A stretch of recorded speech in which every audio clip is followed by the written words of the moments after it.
Hello বন্ধুরা, নমস্কার। কৃষিতে বিকাশ চ্যানেলে সবাইকে। আজ আমরা একজন আমাদের কৃষক বন্ধুর বাড়িতে এসেছি, মুর্শিদাবাদ জেলার।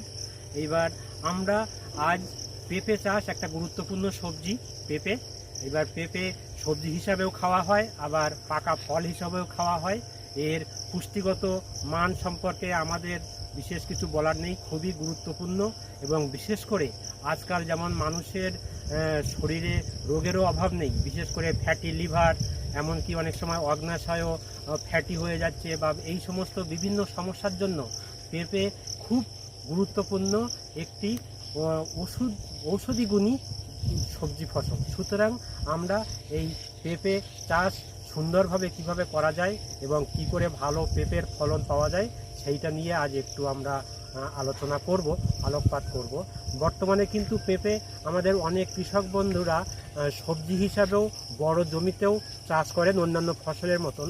তবে আমরা পুরনো কাল থেকে দেখে আসছি আমাদের এলাকাতে বা আমাদের রাজ্যে আমাদের কৃষক বন্ধুরা প্রত্যেকের বাড়িতে কিছু কিছু করে পেঁপে গাছ বাগানের মধ্যে হোক বা বাড়ির কোনো ফাঁকা জায়গাতে লাগিয়ে রাখেন, এবং সারা বছর কম বেশি পেঁপের ফল তারা কিন্তু উৎপাদন করেন এবং সেই রকমভাবে ব্যবহার করেন। কিন্তু আমাদের একটু অন্যরকমভাবে বর্তমানে ভাবতে হবে। পেঁপের বাজার দাম, পেঁপের বাজারে চাহিদা, সারা বছরই কিন্তু পেঁপে কিনতে পাওয়া যায়। এবং পেঁপের গুরুত্ব বুঝে যদি আমরা সেই রকমভাবে একটু নতুন পদ্ধতিতে বিজ্ঞানসম্মত উপায়ে পেঁপের চাষ করতে পারি, তাহলে আমরা নিজেদের প্রয়োজনের পাশাপাশি আমরা বাজারে বা অন্যদেরকেও কিন্তু পেঁপে সরবরাহ করে আমরা কিছুটা কৃষিকে আরও অর্থনীতি নির্ভর বা অর্থনীতির দিক দিয়ে একটু গুরুত্বপূর্ণভাবে নিতে পারি। সুতরাং চলুন আমরা আজ ছোট্ট করে একটু কিভাবে পেঁপে উন্নত পদ্ধতিতে চাষ করতে হবে সেইটা একটু আমরা দেখে নিই। তার আগে দেখি আমাদের কৃষক বন্ধু কিভাবে করেন। দেখুন, অন্যান্য গাছের সঙ্গেও কিন্তু এখানে পেঁপে গাছ একটা উনি লাগিয়েছেন। এই দেখুন, এখানে আমরা দেখব যে পেঁপে গাছে ফুল হয়েছে, পেঁপে গাছে কিন্তু ফলও এসেছে ভেতরে। এইবার এইখানটা একটা গুরুত্বপূর্ণ জিনিস আমরা বলবো যে পেঁপে গাছে সাধারণত 3 রকমের ফুল হয়। একটা হচ্ছে পুরুষ ফুল, একটা হচ্ছে স্ত্রী ফুল, আর একটা হচ্ছে উভয় লিঙ্গ ফুল। এবার পুরুষ ফুল, যেটা পুরুষ ফুলে সাধারণত সেখানে পুরুষ ফুল তৈরি হয়, সেখানে স্ত্রী ফুল হয় না। আর ফল পেতে গেলে আমাদের স্ত্রী ফুলই বিশেষ করে দরকার। পরাগ মিলন, অর্থাৎ পুরুষ ফুল থেকে পরাগ রেণু গিয়ে স্ত্রী ফুলের উপরে পড়লে তবেই ডিম্বাশয়টা ফলে পরিণত হয় এবং আমরা স্ত্রী ফুলে ফুল পাই। তো এইটা হচ্ছে যেটা দেখলেন, এটা আমাদের স্ত্রী ফুলের একটা গাছ। ফুলগুলো সাধারণত বড় হবে, মোটা হবে, এবং প্রত্যেকটা পাতার গোড়ায় গোড়ায় একটা বা দুটো করে ফুল থাকবে। আর পুরুষ ফুল যেটা হবে সেটা হচ্ছে এই যে ফুলের যে বোঁটাটা দেখলেন, এই বোঁটাটা লম্বা হবে, এইরকমভাবে ঝুলে থাকবে, এবং তার মাথায় বা চারিপাশে ছোট ছোট করে ফুল থাকবে। সেইটা হচ্ছে পুরুষ ফুলের গাছ, পুরুষ ফুল। কিন্তু সেই পুরুষ ফুল থেকে কিন্তু আমরা ফল পাবো না। সাধারণত আমাদের চাষের জন্য কি করতে হবে সেটা হচ্ছে যে প্রতি 10টা গাছের মধ্যে একটা গাছ পুরুষ ফুল এবং বাকি 9টা গাছ স্ত্রী ফুলের গাছ রাখতে হবে। কিন্তু আমরা তো ছোটোবেলায় ফুল না আসলে বুঝতে পারবো না যে কি করে পুরুষ ফুল এবং স্ত্রী ফুলের গাছ আমরা শনাক্তকরণ করব। সেক্ষেত্রে যেটা করতে হবে, বাগানে যখন গাছে ফুল আসবে, ফুল আসার সময় ওই একটি পুরুষ ফুল এবং বাকি 9টি স্ত্রী ফুল রেখে এইরকম মানে অনুপাত রেখে বাকি গাছগুলোকে কেটে আমাদের বাগান কিন্তু পরিষ্কার করে রাখতে হবে, এবং এই অনুপাতে রাখলেই আমরা পর্যাপ্ত পরিমাণে ফল পাব। এইবার আমরা আরেকটু দেখি যে এই কৃষক বন্ধু পরপর কিন্তু বেশ কিছু গাছ আমাদের লাগিয়ে রেখেছেন, দেখতে পাচ্ছি। উনি অন্য গাছের সঙ্গে লাগিয়েছেন, যেমন এই একটি গাছ, এটাও আমরা দেখতে পাচ্ছি, এটাও একটি স্ত্রী ফুলের গাছ। দেখুন, ফুলগুলো মোটা সাইজের হচ্ছে, প্রত্যেকটা পাতার গোড়ায় একটা করে ফুল হচ্ছে। এটাও কিন্তু আমাদের স্ত্রী ফুলের একটা গাছ আমরা এখানে দেখতে পাচ্ছি, এবং সবগুলোতে এখন ফল আসছে। এই একটা গাছ, এই গাছে কিন্তু কিছুটা ফল এসেছে, এবং ফলের এখন সাইজ ছোট। তবে একটা জিনিস আমাদের বলতে হবে যে এই গাছগুলো কিন্তু একটু পরিষ্কার পরিচ্ছন্ন করে রাখতে হবে। এই দেখুন নিচে যে হলুদ ফুল বা হলুদ পাতা বা ওইদিকে পাতা শুকিয়ে গেছে, ওগুলো উনি রেখেছেন, কিন্তু এইগুলোকে একটু পরিষ্কার পরিচ্ছন্ন করে ফেলে দিয়ে গাছটাকে সুন্দর করে পরিষ্কার করে রাখতে হবে। গোড়া যেমন উনি ঠিক করে রাখতে পারেননি, ওনাকে যতটা যা বলার সেটা আমরা বলছি, যে কিভাবে করতে হবে সেটা আমি বলে দেব। গোড়া পরিষ্কার রাখতে হবে এবং বছরে দুবার করে, একবার সাধারণত বর্ষার আগে আর একটা আমাদের বর্ষাকালের পরে, অর্থাৎ বিশেষ করে সেপ্টেম্বর অক্টোবরের দিকে সার প্রয়োগ করতে হবে।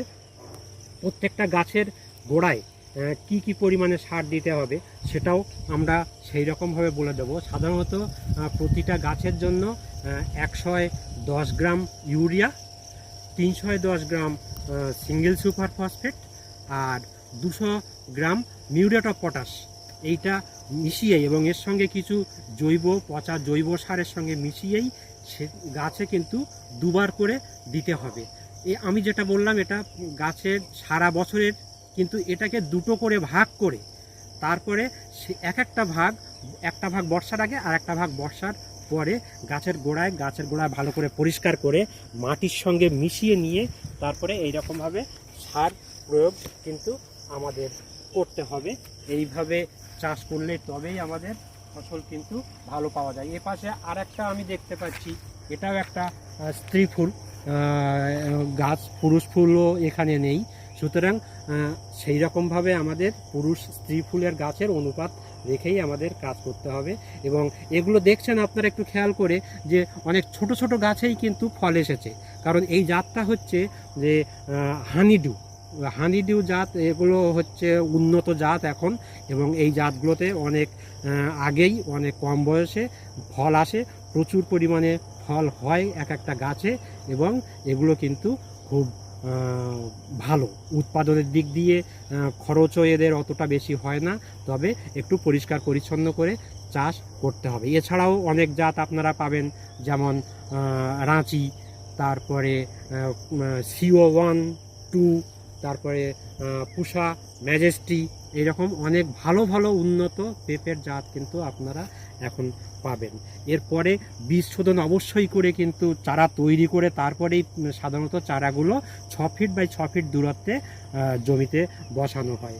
এবার সেক্ষেত্রে কি করতে হবে, যে প্রতি 1 বিঘা 33 শতক বিঘার জন্য, প্রতি 1 বিঘা জমির জন্য সাধারণত ভালো বীজ হলে 60 থেকে 70 গ্রাম বীজ শোধন করে নিতে হবে। কার্বেন্ডাজিম অথবা থাইরাম 2.5 থেকে 3 গ্রাম প্রতি কেজি বীজের জন্য শোধন করে নিয়ে সেই বীজ যদি আমরা এতে বীজতলাতে চারা তৈরি করে নিয়ে সেই চারা মূল জমিতে আমাদের লাগাতে হবে, এবং মূল জমি ভালো করে চাষ দিয়ে আগাছা মুক্ত করে লাগাতে হবে। একটা জিনিস মাথায় রাখতে হবে অবশ্যই, যে আমাদের জমি যদি নিচু হয় তাহলে কিন্তু সেই জমিতে পেঁপে চাষ করা যাবে না, কারণ পেঁপে গাছের গোড়ায় যদি জল জমে যায় তাহলে সেক্ষেত্রে কিন্তু অসুবিধা, পেঁপে গাছ জল জমা সহ্য করতে পারে না, নষ্ট হয়ে যাবে, গাছ মরে যাবে, এবং যে গোড়া পচা রোগ সেটা হয়ে যাবে, সুতরাং ফসল কিন্তু নষ্ট হয়ে যাবে।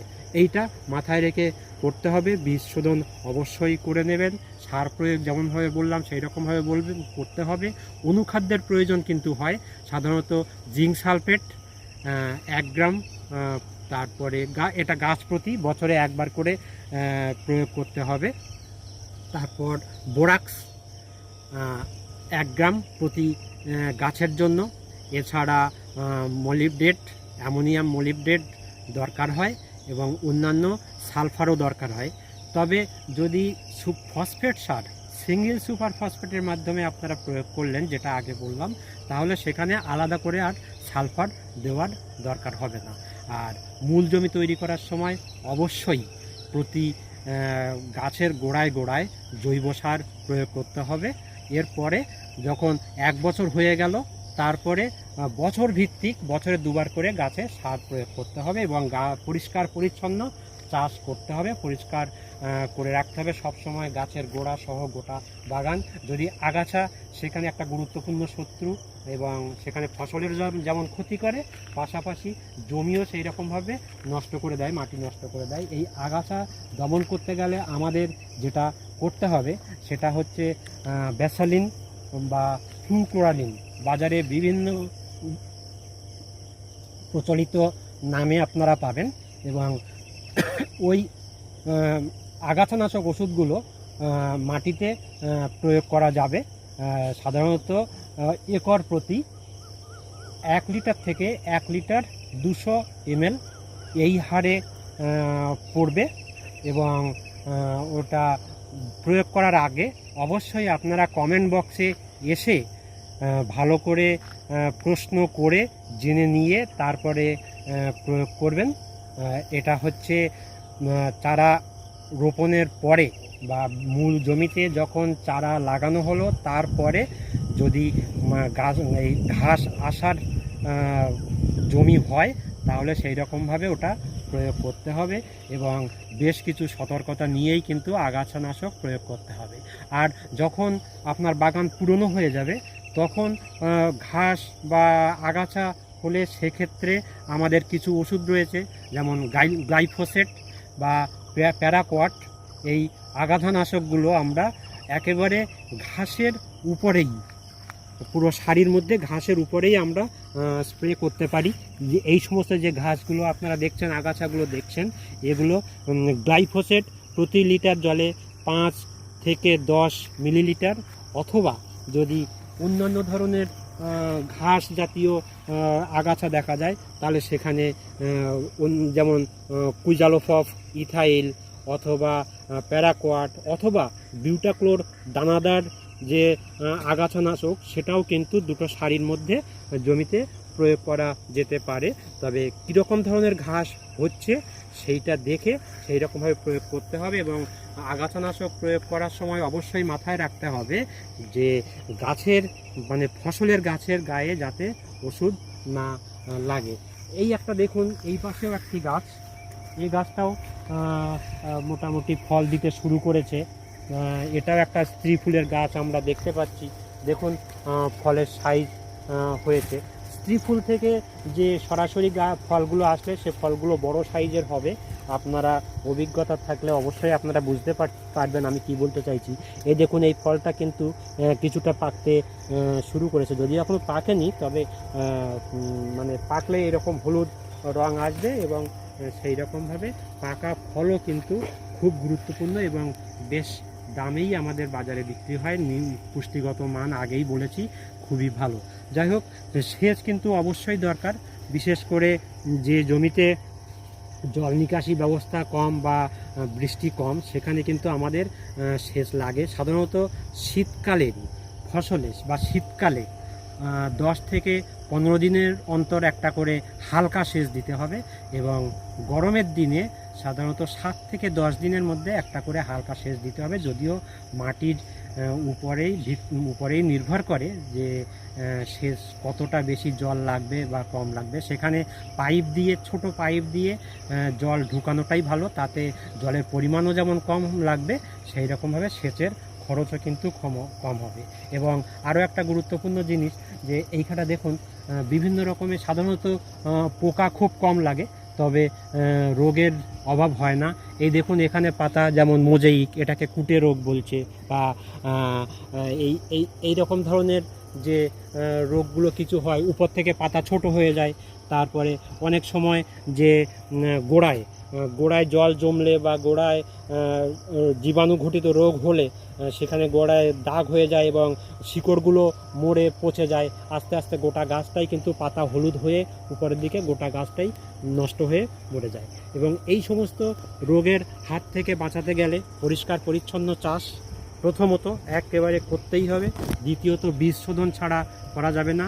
তৃতীয়ত যেটা এই যে ছোট ছোট পাতা উপরের দিকে কুঁচকে যাবে বা এরকম ছোট ছোট পাতা ছোট হয়ে যাবে, তারপরে পাতার রং নষ্ট হয়ে যাবে, এই সমস্ত জিনিসগুলো দেখলেই সঙ্গে সঙ্গে যেটা করতে হবে সেটা হচ্ছে ওই গাছটাকে নষ্ট করে দেওয়া এবং ও গাছটাকে জমি থেকে বের করে দেওয়া, এটাই কিন্তু করার খুবই প্রয়োজন।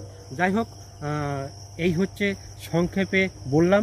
এর বাইরে যদি আপনাদের কোনো প্রশ্ন থাকে, জানার ব্যাপারটা থাকে, তাহলে অবশ্যই আপনারা কমেন্ট বক্সে আসুন, প্রশ্ন করুন, পুরো ভিডিওটা সুন্দর করে দেখুন এবং ধারণা পরিষ্কার করে নিয়ে তারপরেই কিন্তু আপনারা পেঁপে চাষ করুন। খুব গুরুত্বপূর্ণ, খুব ভালো একটি সবজি, এর গুণের তুলনা হয় না এবং এখন সারা বছরই কিন্তু পেঁপে খুব বেশি দামে বাজারে বিক্রি হয়। সুতরাং আপনারা নিজের পরিবারে ব্যবহারের সঙ্গে সঙ্গেও আপনার অর্থনৈতিকভাবে পেঁপেকে একটি কৃষিজ ফসল হিসাবেও কিন্তু আপনারা নিতে পারেন। ধন্যবাদ, নমস্কার সবাইকে। আপনারা ভালো থাকুন, পরে আবার দেখা হবে।